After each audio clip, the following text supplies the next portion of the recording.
Kita sering terdedah kepada virus pembawa penyakit dan kita tak tahu bila kita akan terkena penyakit. Mengikut fakta normal, manusia memang mudah dijangkiti penyakit dan manusia juga adalah ejen penyakit. Walau macam mana pun, manusia akan terus mencari formula baru dalam mengubati penyakit. Teruskan bersama saya Nazri Idrus dalam rancangan SSS episod yang terakhir.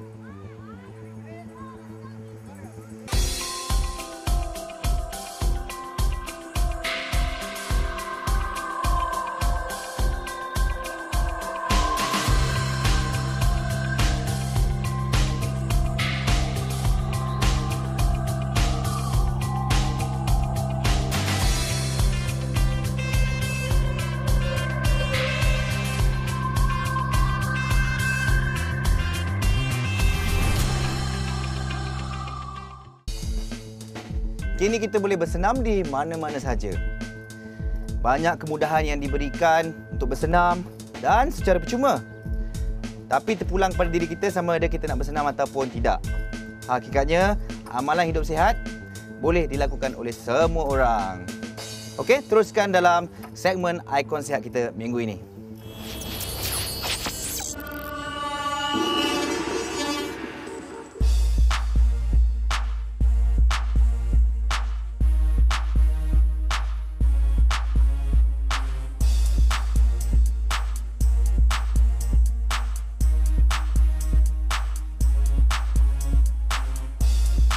Saya memang daripada zaman sekolah, zaman universiti memang minat sangat dengan sukan dan juga fitness. Jadi bila jadi seorang artis berkerjaya, kerjanya tidak tentu masa, jadi sangat mencabar. Tapi memang betul, kadang-kadang kita tak bolehlah menjadikan satu alasan kita kena bagikan masa. Kalau saya call time tu pukul 9, mungkin dalam pukul 7 saya luangkan masa kira 30-40 minit. Saya ke gym, saya mungkin buat cardio sikit, weight training sedikit, kemudian terus pergi syuting. Kalau larat lah, kalau tak, tapi saya sekurang-kurangnya cuba pastikan seminggu sekurang-kurangnya 1-2 kali lah. Tapi secara umumnya kalau kita sebut tentang gaya hidup sihat sepanjang hayat lah, saya anggap perkara ni harus diambil tahu oleh semua orang. Terutamanya kalau kita tengok zaman sekarang, orang muda pun dah terdedah dengan berbagai penyakit, umur 30 lebih. Ini pengalaman saya sendirilah di kalangan rakan-rakan, ada umur 30 lebih, ada yang dah kena kencing manis, ada yang kena sakit jantung. Kita kena ambil tahu, kita kena faham. Pasal saya pasti membuat aktiviti kecergasan, kesihatan dengan mendapatkan nasihat yang betul, ia akan memberi faedah yang bukan saja sehari dua, tapi berkekalan lah. Di mana kita pun kualiti hidup kita tu menjadi lebih baik. Kualiti kesihatan saya mungkin ramai yang dah tahu, tapi pada mereka yang belum tahu, saya sebenarnya dah pernah menjalani pembedahan lutut sebanyak 5 kali. 2 kali ligamen saya putus, 3 kali tisu koyak. Jadi secara tak langsung juga kerana masalah lutut saya ni, saya tidak boleh badan saya terlalu berat dan kemudian lutut saya tidak ada workout untuk menguatkan dia. Umur macam ni, orang kata kalau yang kelakarnya, kita punya kendak lebih nafsu, nak sukan, nak bermain macam main rugby, main bola sepak tu sangat tinggi, tapi badan tu dah tak larat. Jadi kalau betul nak larat-laratkan juga, kenalah pandai-pandai reconditionkan badan kita untuk sesuatu sukan. Saya dah terlalu stres dan sebagainya. Saya cuba mengubah. Seandainya kalau berlari di atas treadmill, saya akan selalu ke luar, ke tasik, ke taman dan berjogging kat situ. Itu antara cara saya mengawal stres lah. Asal pemakanan ni, tu kadang nak gelak jugalah. Kita ni orang Malaysia. Kalau kita cakap secara umumnya, ialah pemakanan yang seimbang. Kita kena faham. Kalau seperti saya, kalau kita tengok piramid makanan yang cadangkanlah sebaik-baiknya, kita banyakkan pengambilan sayur, buah-buahan, protein dan kemudian baru karbohidrat seperti macam nasi putih dan sebagainya. Saya amat peka lah mengikut keperluan saya. Kalau saya nak turunkan berat badan, saya faham macam mana saya perlu makan. Terutamanya ini pengalaman saya, kita jangan samakan badan kita, dan ini juga adalah nasihat doktor, di mana badan kita sewaktu remaja, fisiologi sewaktu remaja, sewaktu umur kita 20-an, 30-an dan 40-an. Pasal kalau memang umur meningkat, body kita ataupun badan kita punya keberkesanan terhadap proses, terhadap banyak perkara, faktor penuaan ni banyak memberi kesan kepada kita lah. Jadi lebih baik kita maintain dengan konsisten daripada kita tinggal kemudian kita sambung, kita dah terdesak, dah tahu ada penyakit baru nak mula. Mencegah tu lebih baik daripada merawat lah.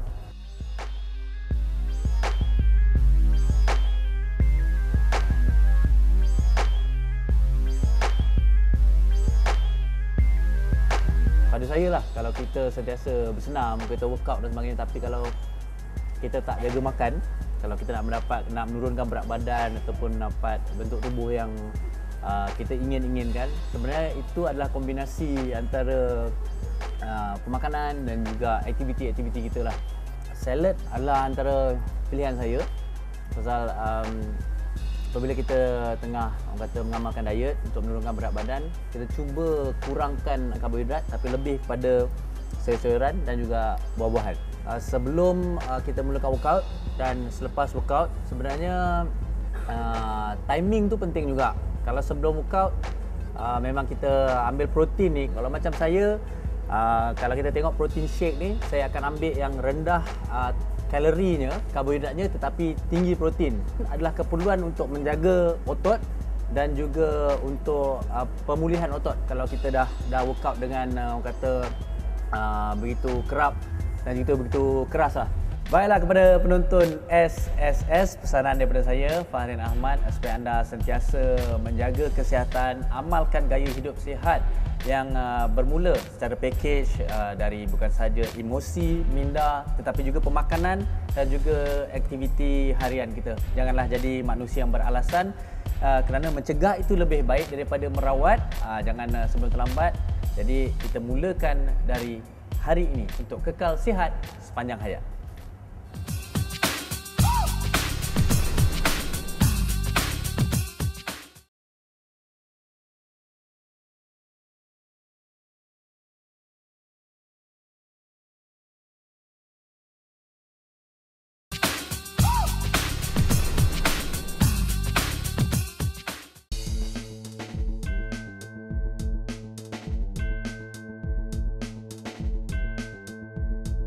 Sistem saraf pada tubuh kita sebenarnya satu yang sangat kompleks, namun ia bekerja selama 24 jam sehari walaupun semasa kita sedang tidur. Ianya berfungsi bagaikan sebuah enjin yang mengawal proses dalam tubuh kita. Kerosakan pada sistem saraf mampu meningkatkan apa-apa risiko yang tinggi pada tubuh kita. Kita teruskan bersama dengan pakar kita dalam segmen seterusnya.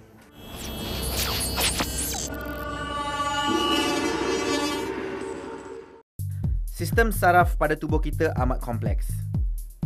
Sistem saraf utama tubuh kita adalah bermula pada bahagian otak yang menjadi saraf pusat kepada semua saraf rangkaian di seluruh tubuh badan kita. Saraf tunjang ialah seberkas tisu saraf dan sel-sel sokongan yang panjang, tirus dan berbentuk tiub yang bersambung dengan otak untuk membentuk sistem saraf pusat.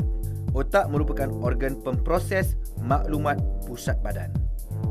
Ia terkandung dalam kepala melalui saraf kranial dan berhubung dengan saraf tunjang yang menduduki badan melalui saraf belakang.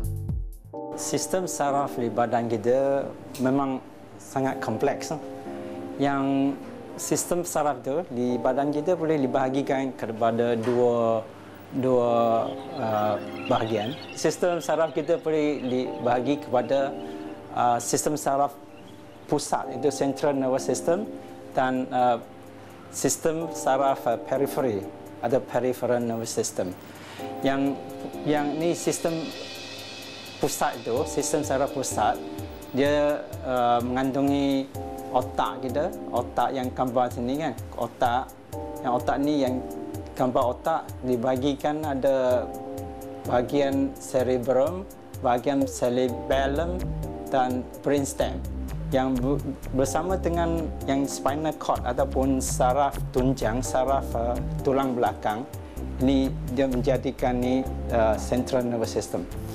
Gantian yang menghantar isyarat kepada otak dikenali sebagai gantian afferent atau deria. Otak adalah pusat akal dan minda. Ia juga bertanggungjawab mengawal postur dan pergerakan. Otak mampu melaksanakan beberapa fungsi secara automatik tanpa memerlukan kesedaran, menyelaras sistem deria seperti berjalan dan fungsi badan seperti tekanan darah, mengawal seimbangan cecair dan suhu badan. Peripheral nervous system itu ataupun sistem saraf periferi, dia mengantungi ini nerve saraf yang ataupun rangkaian saraf yang bersebah kepada seluruh badan kita. Penyakit tumor otak merujuk kepada sebarang jisim yang terhasil akibat ketumbuhan luar biasa atau pertumbuhan luar kawal sel yang terdapat pada otak. Tumor otak akan menimbulkan pelbagai gejala. Ia bergantung kepada bahagian mana ia berlaku. Sakit kepala adalah gejala tumor otak yang paling biasa. Penyakit boleh timbul dari sel-sel otak kita, sel-sel otak ke sel-sel spinal cord. Yang bila sel-sel ini berganda dengan kadar yang laju, dia akan jadi ketumbuhan, yang ini tumor.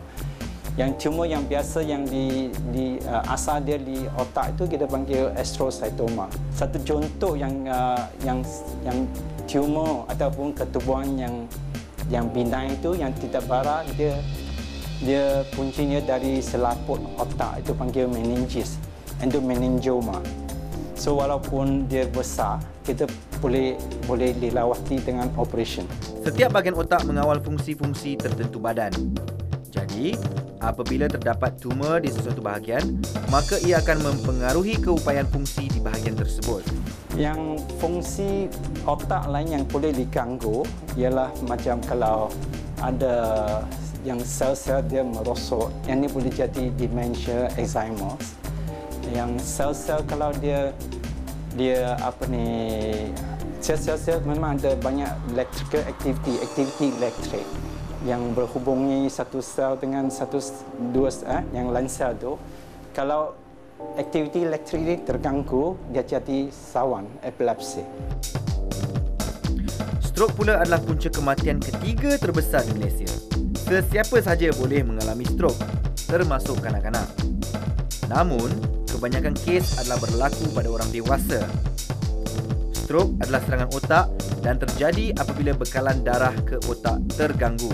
Kes stroke ataupun angin hama, bila saluran darah ini tersumpat, block, itu oksigen dan zat itu tidak akan sampai ke sel itu akan mati.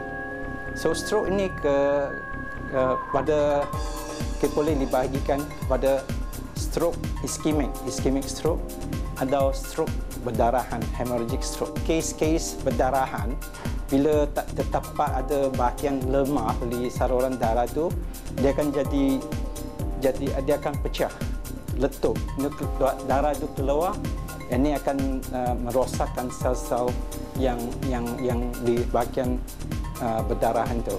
Kebanyakan ini stroke pendarahan, hemorrhagic stroke disebabkan oleh darah tinggi, tekanan darah yang tinggi, itu hypertension. Ya, tapi ada kes ada orang muda pun boleh dapatkan stroke. Ada yang kes tu bahagian saluran tu ada jadi lemah, dia naik jadi satu balon, kita panggil aneurysm, balon kecil itu. Bila balon kecil itu letup atau pecah, dia akan menyebabkan berdarahan itu, kita panggil subarachnoid hemorrhage. Kini terdapatnya pelbagai kaedah perubatan moden yang mampu memberi rawatan terhadap penyakit saraf. Pelbagai peralatan dan ubatan terkini yang mampu melawan penyakit saraf. Kaedah pembedahan juga adalah kaedah yang sering dijalankan bagi menyelamatkan pesakit.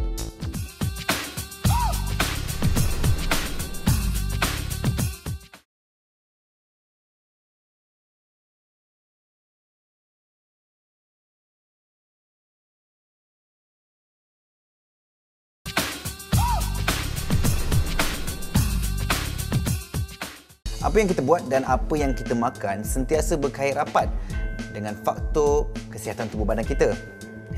Jadi, keseimbangan antara makanan dan juga senaman sangat penting. Tapi persoalannya, dapatkah kita mendisiplinkan diri antara bersenam dan berdiet dalam keadaan kehidupan kita yang sentiasa sibuk setiap hari? Jom kita saksikan segmen Kita Sihat.